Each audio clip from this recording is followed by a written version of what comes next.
My mother was only 17 years old when she met my father, who happened to be 4 years older than her. Despite their age difference, they fell deeply in love. However, their love story took an unexpected turn when my mother found out she was pregnant. At the time, my mother was not yet 18, so they decided to wait until she reached that age to get married.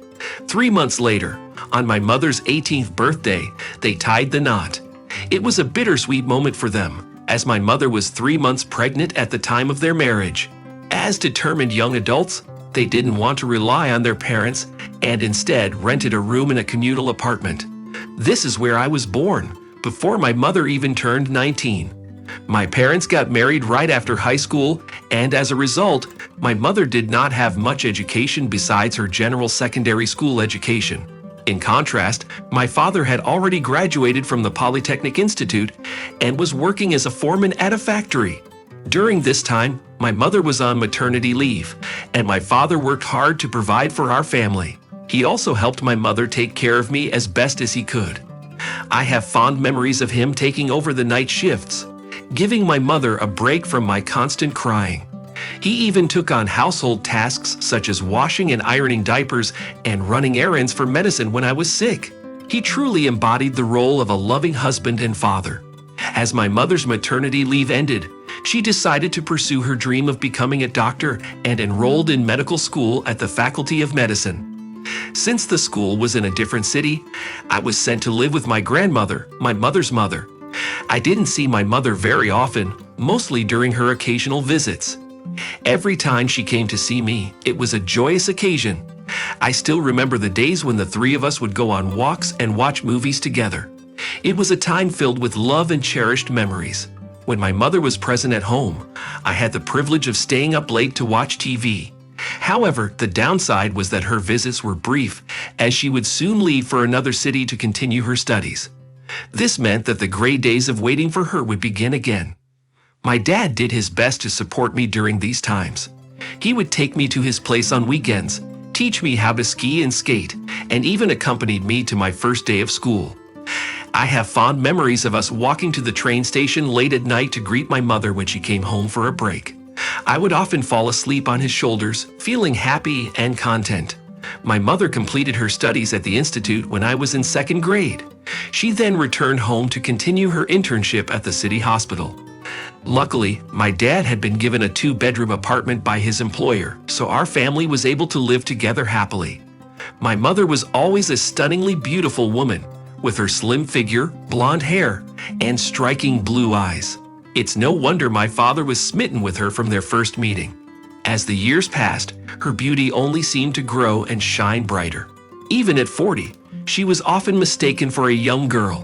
Whenever I walked down the street with her, people would assume we were a couple in love, rather than mother and son. After finishing school, I pursued my dream of becoming a pilot, and by the age of 23, I had achieved my goal. I was fortunate enough to work for domestic airlines for 6 months before being sent to South Africa as a co-pilot on an Embraer aircraft. We flew charter flights all over Africa, as well as to cities like Paris, London, and Washington. After a year of hard work, I was promoted to first pilot when our previous pilot had to leave for personal reasons. During my visits home, I would always be welcomed at the airport by my father and my stunningly beautiful mother. Thus, my study abroad came to an end. I bought gifts for my parents, a set of French cosmetics for my mother, and a large collection of collectible tin soldiers for my father. He enjoyed practicing them in his free time, creating historically accurate dioramas of battles. The plane landed and headed toward the terminal. I took my time packing, giving the other passengers, who were always in a hurry to board, a chance to leave the plane first. I grabbed my bag, thanked the flight attendant, and exited the plane. After going through passport control and getting my luggage, I started looking for my parents in the noisy crowd. Although they seemed to be running late, I didn't bother and headed towards the cab stand. As I walked out of the airport building into the parking lot, I heard a familiar voice calling out to me. Turning around, I saw my mom getting out of a luxury car and waving at me. I couldn't believe it. Had they really won the lottery? How else could they afford such a luxury car? Mom looked amazing. Perfectly styled hair, a cream coat, a light silk scarf, and high-heeled shoes.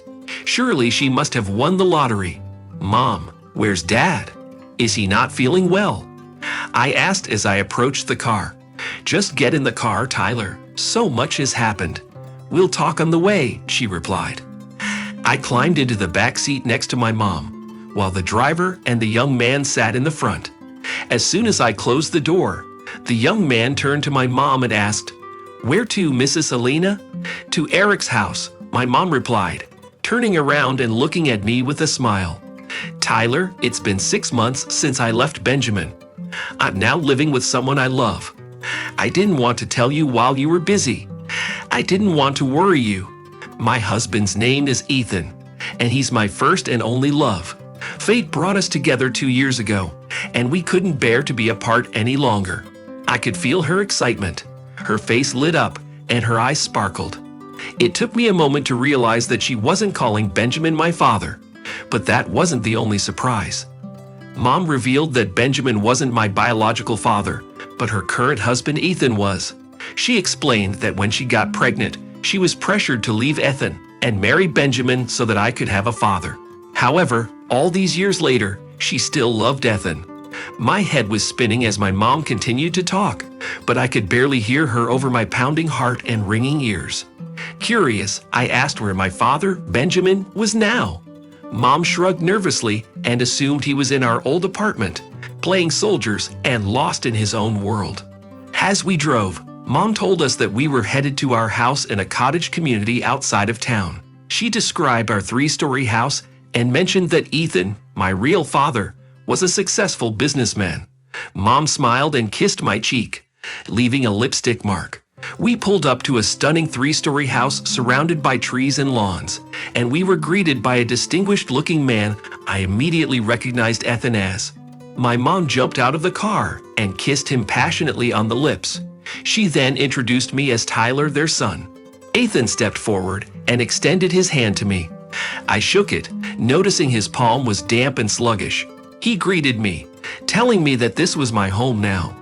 I turned to my mom and told her I still had a few errands to run, including stopping by the airline office to announce my arrival. I pulled a box of makeup out of my bag and handed it to her, telling her it was a gift. My mom thanked me, but I couldn't shake the feeling that she didn't really need it. With a husband like Ethan, she probably had access to all the luxury cosmetics she could want, but out of courtesy, I had to offer. "Let's have breakfast first, and then you can go out," Mom said as she hugged me. "Wash your face and take a break from the trip." "Can't we go later? I have things to take care of first," Ethan replied with a smile. "Lena, a man should always prioritize his business," he continued. "Let him go and we'll wait. Take my car. The driver will take you and wait as long as you need." "It's okay. I'll just take a cab," I replied and gave my mom a kiss before walking out the gate and hailing a cab. As I got into the cab, the reality of what had happened finally hit me. My mom had been married to my dad for 27 years, with no fights or dramas. I always thought they were happy together. But then Ethan came along, and my mom didn't hesitate to leave my dad and choose her own happiness. And now she's dragging me down with her. What about my dad? He helped raise someone else's baby, and now he's free. My mom made the decision, and I was expected to just accept my new daddy. A father is not the one who conceives, but the one who raises. I remembered the saying, but now I realize that's not quite true.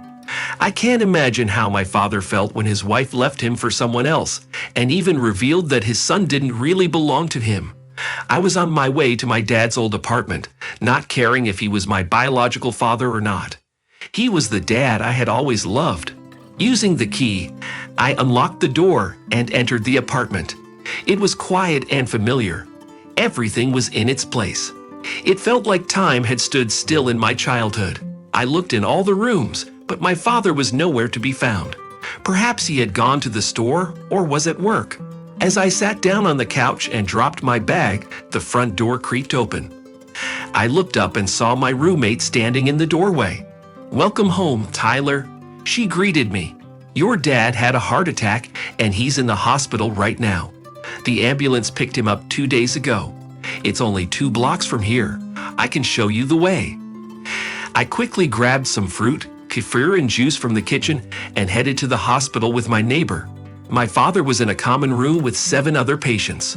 I handed him the food and we sat together for a while, recounting everything that had happened. It felt like I was finally home, with my dad by my side. "Hi, Dad."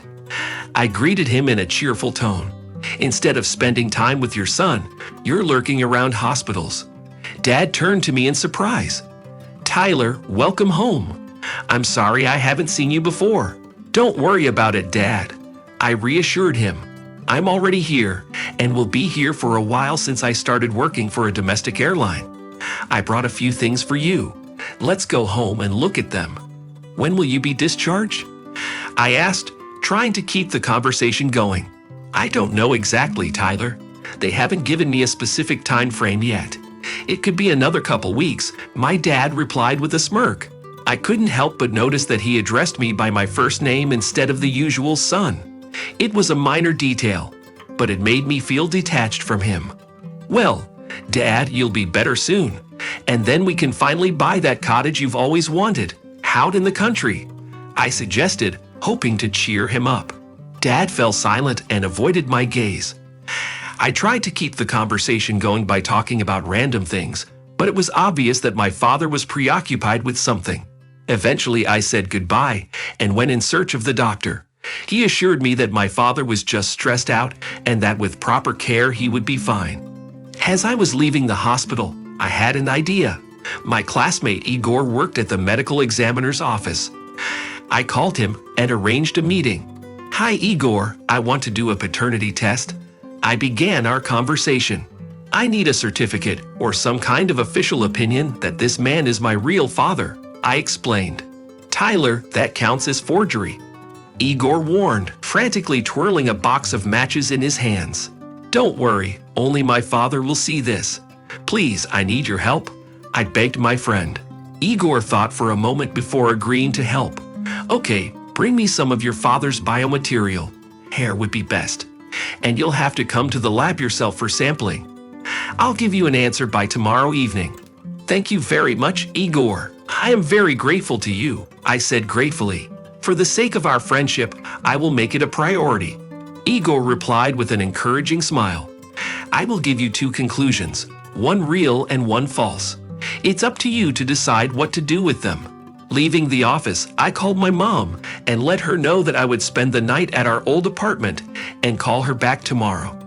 I had a lot of other things to do, and I couldn't let myself. The following day, at the agreed-upon time, I arrived at my classmate's house. There was only one document on Igor's desk, stamped with an impressive seal at the bottom. "I don't understand. Did something go wrong?" I asked anxiously. "Quite the opposite. Everything went perfectly." Igor handed me the report. It says Mr. Benjamin is the biological father of Mr. Tyler with a 99% probability. My legs gave out beneath me. "What does that mean?" I exclaimed. "It means that your father is your biological father in every sense. Take your results and go." Igor laughed. Half an hour later, I was at my father's hospital room. "Hi, Dad. How are you feeling?" I asked, fixing the blanket that had slipped off. "Better, thanks to Lyra. They said I can get up tomorrow," my father replied, looking away. "Dad, why do you call me Lyra and not your son? Has something changed in our relationship? Or do you love me less?" I asked. "Didn't your mother tell you anything?" My father responded. "She did. I know all about her new husband, but nothing about her son," I said with a smirk. "Can you read without your glasses?" I handed my father the report. He read it for a long time, his hands trembling. Then he looked at me, a tear rolling down his cheek. "Well, are we going to buy a cottage?" I smiled. I stayed with my father and didn't explain anything to my mother or confront her about her actions. It didn't seem worth it. Initially, she tried to convince me to move in with her and her new husband, but eventually she gave up and I cut off most communication with her. She lived her life thinking that my father was her husband, Ethan. Eventually, I married a wonderful flight attendant who worked on my crew. A year later, we welcomed a son, whom we named after my father, Benjamin. During this time, I rarely spoke to my mother and forbade her from coming to visit us. My father never remarried, although I introduced him to different women from time to time. And then the day came when he passed away. I fulfilled his wish and buried him next to his parents. A year later, my mother's husband, Ethan, also passed away. She continued to live in their cottage and left the management of her husband's business to his manager. Reluctantly, I finally agreed to my wife's incessant pleas, and we set off to visit my mother together. As soon as we arrived, we were met by a stunningly groomed woman who warmly embraced both my wife and I. However, her demeanor suddenly shifted as she laid eyes on my son, Benjamin. A ghostly pallor overtook her as she seemed to freeze in shock. It was as if she was staring at her first husband, but in a much younger form, just as he had looked all those years ago when she was a young girl about to marry him. In that moment, she realized the truth. Panic and remorse washed over her as she whispered, "Oh my, what have I done? What have I done?"